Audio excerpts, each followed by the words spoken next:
The greatest drummers in hard rock and metal history did not just keep time. They redefined what human hands and feet were physically capable of achieving. These are 10 songs so brutally fast, so technically demanding, that even seasoned professionals walk away humbled. Hit that notification bell so you never miss another deep dive into the music that pushed rock and metal to its absolute limits.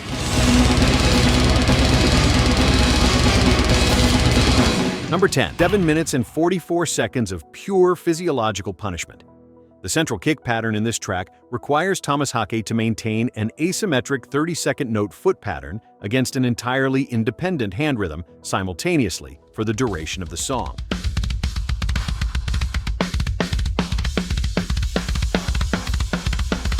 The kick pattern generates a density that feels far beyond the song's actual tempo, because of the asymmetric subdivision Haake sustains throughout.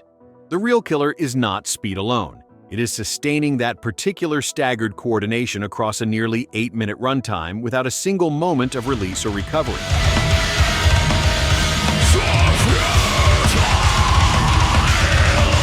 Virtually no live drummer outside of Haake has been documented completing a fully accurate full-song performance.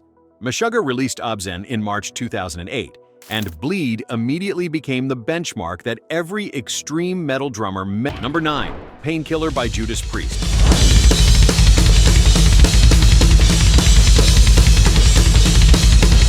When Judas Priest released Painkiller in September 1990, it announced something the metal world had not fully heard before. Scott Travis, freshly recruited from Racer X, opened the title track with a double bass intro played at a punishing pace with military precision and zero hesitation.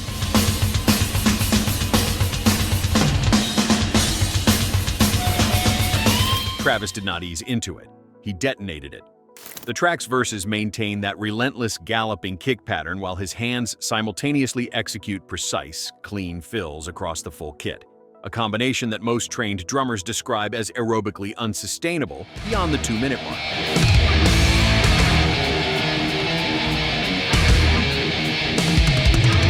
Isolated drum tracks from the album reveal a consistency and power that holds up completely.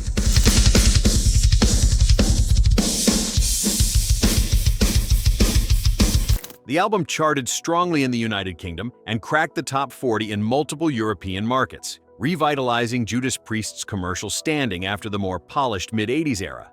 Painkiller remains the gold standard for what speed and precision can sound like when they share the same song.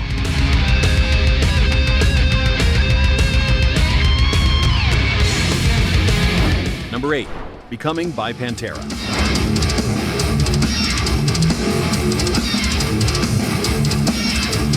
The Far Beyond Driven album arrived in March 1994 and debuted at number 1 on the Billboard 200, widely regarded as one of the heaviest albums to ever achieve that chart position.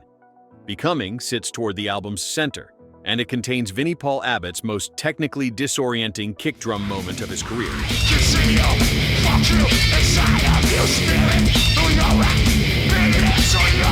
The pattern is a broken, staggered triplet on the double bass that does not follow conventional metal phrasing. It creates a rhythmic tension that locks against Dimebag Darrell's guitar in a way that feels simultaneously chaotic and perfectly controlled.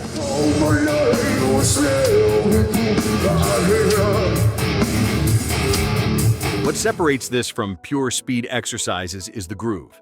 Vinnie Paul was not simply playing fast, he was playing a pattern so rhythmically unusual that replicating it requires rewiring muscle memory from scratch.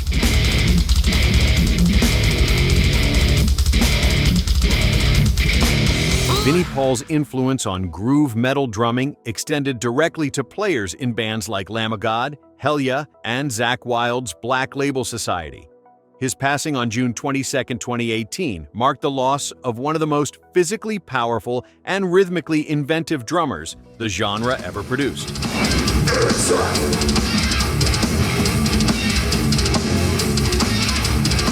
Number 7. Frantic Disembowelment by Cannibal Corpse.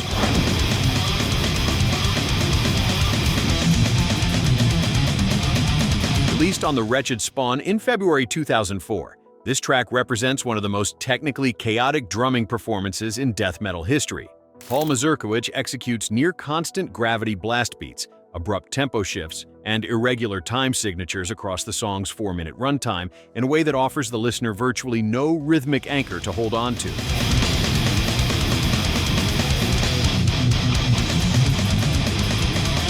At tempos widely estimated to exceed 260 beats per minute during peak blast sections, the transitions between sections arrive with almost no warning. Even within Cannibal Corpse's catalog, this track stands apart.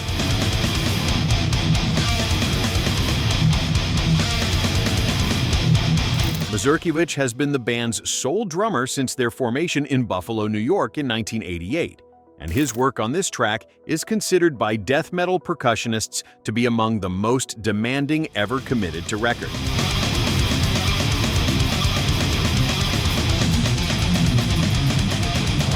Number 6. Dyers Eve by Metallica.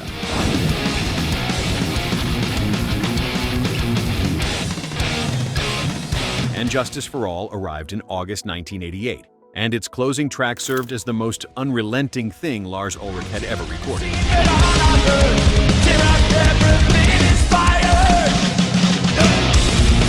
The song runs with non-stop double bass throughout, while Ulrich simultaneously executes tight snare work across shifting sections that give the kick pattern almost no room to breathe. Live performances during the Justice tour revealed the song's considerable physical demands on Ulrich, a topic that has been widely discussed among fans and critics alike.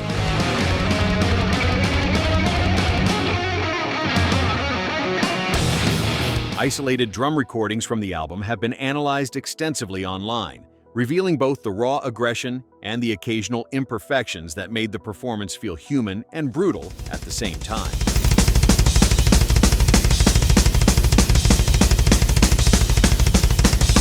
The track was never released as a single and received minimal radio attention.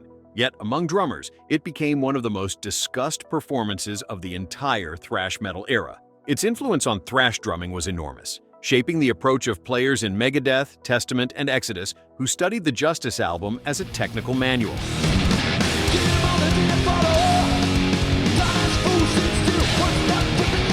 Before we continue, which of these drum performances stopped you cold the first time you heard it?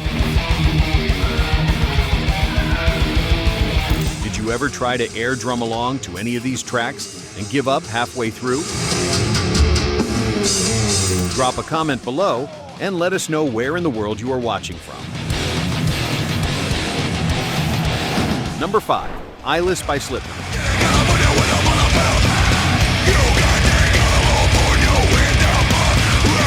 Slipknot's self-titled debut arrived on June 29, 1999, and introduced the metal world to a percussionist operating at a level that nobody had quite categorized before.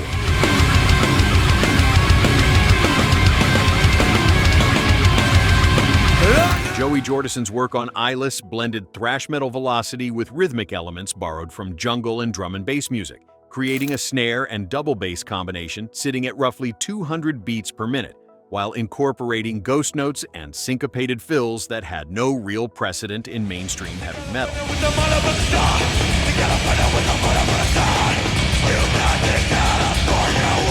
The track runs at a pace that most drummers can approximate in short bursts, but Jordison's ability to sustain that velocity while maintaining ghost note detail and consistent snare dynamics across the full song is what separates it from simple speed metal.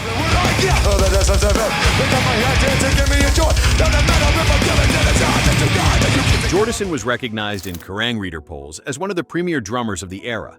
His influence reached into the next generation of heavy drummers, including those in Trivium, Avenged Sevenfold, and Bullet for My Valentine. Joey Jordison passed away on July 26, 2021, leaving behind a body of work that drummers are still working to fully understand and replicate.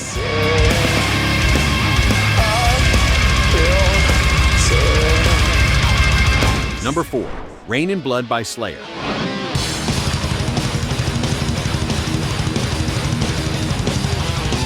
October 7, 1986, Rain in Blood arrived in its entirety, and the title track gave Dave Lombardo exactly 2 minutes and 27 seconds to demonstrate why he would eventually be called the godfather of double bass.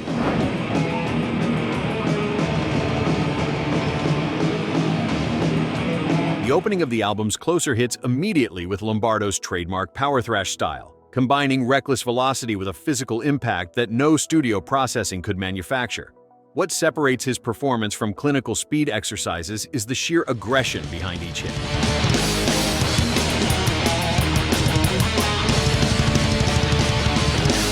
Lombardo was not just fast, he hit harder than nearly anyone at that tempo, and the combination of speed and force redefined what thrash metal drumming could sound like. The album was produced by Rick Rubin and clocked in at just under 30 minutes total, a deliberate decision to keep every second at maximum intensity.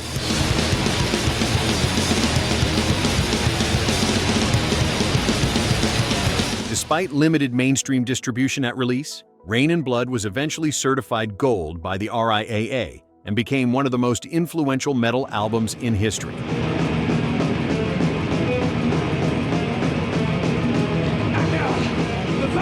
Number 3. The Violation by Fleshgod Apocalypse.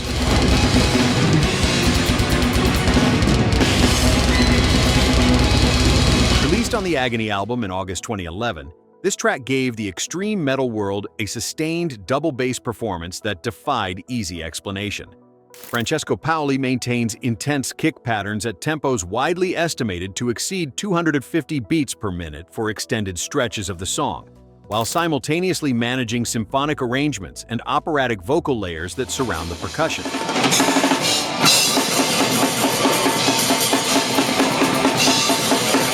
The physical demand is staggering on its own, but the precision required to stay locked with a full orchestra-style arrangement at that speed adds an entirely different layer of difficulty. What makes The Violation particularly significant in the conversation about unplayable drumming is that Paoli performs the material live, regularly, with minimal degradation in quality.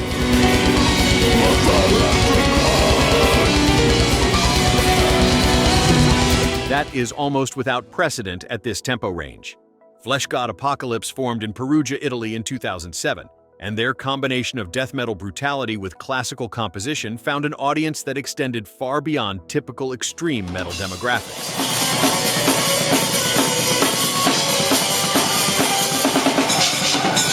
Number 2. Hot for Teacher by Van Halen.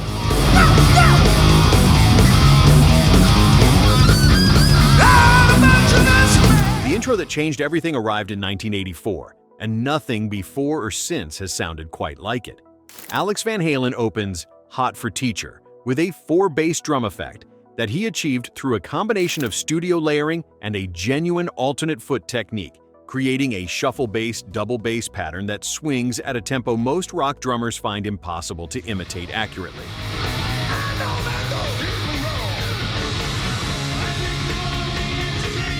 The specific shuffle feel, that loose, rolling swing quality applied to kick drums at that speed, requires a physical coordination that contradicts everything most drummers train into their technique. Classical double bass training builds rigidity and precision.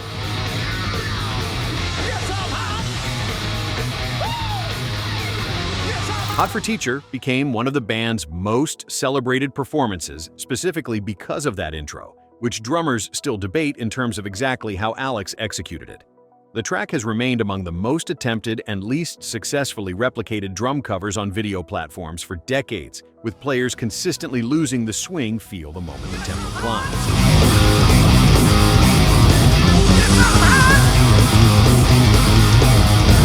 Number 1. Fireball by Deep Purple.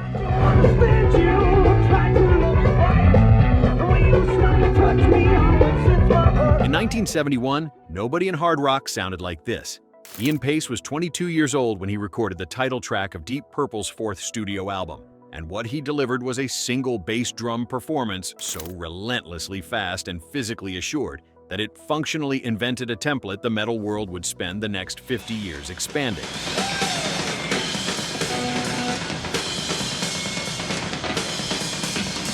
Using primarily a single kick drum, Paice drove Fireball at a pace that placed it alongside almost nothing else in early 1970s rock.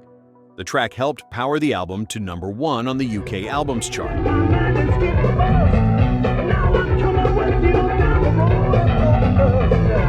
And while the drumming was not commercially marketed as a technical achievement, musicians heard it immediately. Lars Ulrich has cited Ian Paice as a foundational influence on his entire approach to the instrument.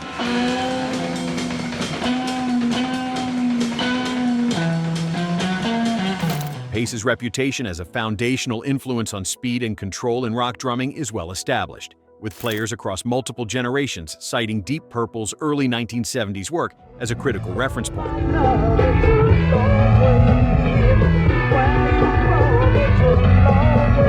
Fireball was not the heaviest song of its era.